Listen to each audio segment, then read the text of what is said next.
Religion and the PMA.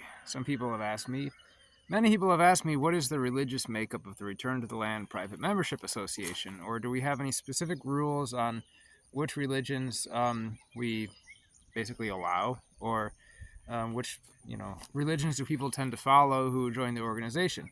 As you may know, a organization that meets the Supreme Court's criteria for being a private club is allowed to discriminate based on many protected classes, one of which being religion. A lot of people think that only a church can discriminate its members based on religion, but private clubs actually have more leeway to discriminate against more protected classes than churches do. So anyways, as a private club, we get the same protection as churches do, or should I say the same right to free association as churches do, and more. So we could theoretically prohibit people from joining based on certain religions. Now, right now, we don't have a formal list of exactly which religions are accepted and not accepted in our organization, or which philosophies or spiritual practices or whatever. We do have a working idea what we're going with. However, we do have to draft an exclusive list of exactly what our membership criteria is, because if anyone ever were to legally challenge our status as a private club, we would have to come up with, okay, this is the exact list. So we are working on that. But in the meantime, right? So in this movement and the people that join our PMA, you tend to have conservative people. There's a lot of Christians. However, there's also a lot of people who are sort of recreating European folk traditions, like, for example, what you would call Norse paganism, or sometimes the Hellenic or the Greek pantheon, or things like that. So that's interesting. There seems to be an interesting difference. Like on the internet, it seems to be more like 75-25 Christian pagan, whereas in real life, when you actually get to meet people, the people that actually come out and get involved, personally it tends to be more like 85 to 90% Christian, 10 to 15% pagan. And I don't know why that is, and maybe it'll change, but anyways. And among the Christians, there's actually a lot of, as you can guess, Catholics. There's a lot of Catholics and Orthodox, because those are like the two, OG denominations of Christianity, both of which claim to be the original church started by the apostles almost 2,000 years ago.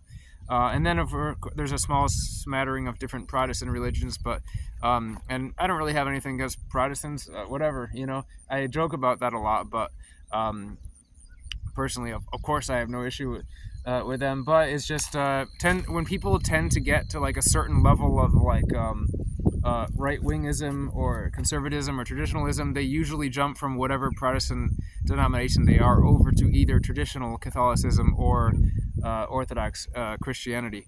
There are people that, as you know, for example, Arvel, right? Eric I think he describes himself as like a perennialist who identifies as Catholic or attends, I don't know exactly how he puts it. He would put it better than I, but obviously he's a Neoplatonist. He studied the Church Fathers heavily. He has some beliefs that a Catholic would consider to be heresy, for example, reincarnation, but yet, he goes to a Catholic church and worships in that way. So you have a lot of people, these sort of like high IQ types, who have a hard time accepting a certain dogma exactly how it is. They have to sort of analyze everything, and those are the kinds of people that got in trouble with the church in the past. But anyways, that's cool to have those people around as well. And people have also asked a lot, like, well, are you going to start a community that's just Christian or a community that's just pagan? Yeah, the thing is, like, because we have such similar moral codes, there hasn't been a huge demand. When Christians actually meet in real life, people who are following like sort of European paganism, you realize you get along just fine as neighbors. There's no issue there. However, obviously the people who are actually observant, because 90% of the people are just not observant. They LARP online about Christianity or paganism, but they don't actually go to church or go to temple or do anything in their daily life. So of the ones who are actually observant, some of them may realize, oh, it would be really cool to live in a property where all of my neighbors are this type of European paganism or this denomination of Christianity or whatever. So there is a group of guys starting a group Land in Missouri who are trying to attract mostly or only pagans, I believe.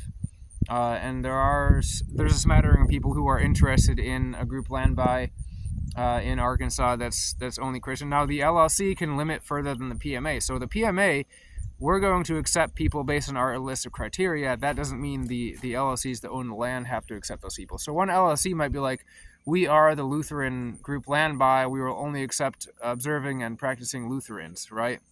And they're allowed to place that additional restriction.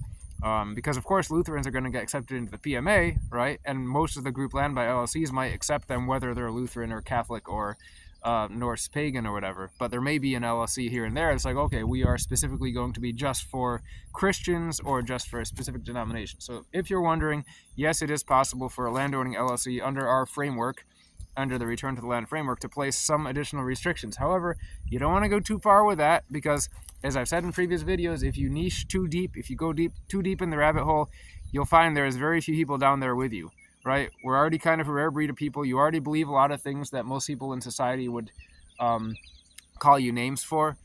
So why are you going to take that to the next level and go so deep that it's like one very, very specific strain of Christianity that only exists in one pastor's YouTube videos? You can't make a community based on that, because you might get 3 or 4 people together, but then when one of them wants to leave, who are they going to sell their share to, etc., etc.? So you need, niches are good, but you don't want to go too narrow. So I think it would be great people start doing some group Land Bys that are only Christian, or that are only pagan.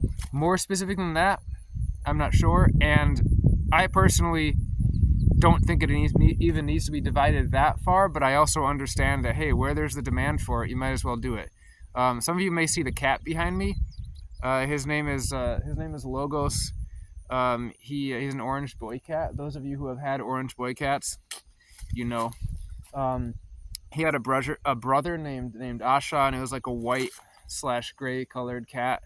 Unfortunately, Asha succumbed to probably a painful death, because there is an excavator operator here that had put rat poison in his cab to deal with rats, and he didn't tell us, and so Asha probably ate one of the rats, and next thing you know, right around the time that Asha passed away, I got my puppy dog and started playing with Logos, and now they're best friends. So, well, the dog's over there running around.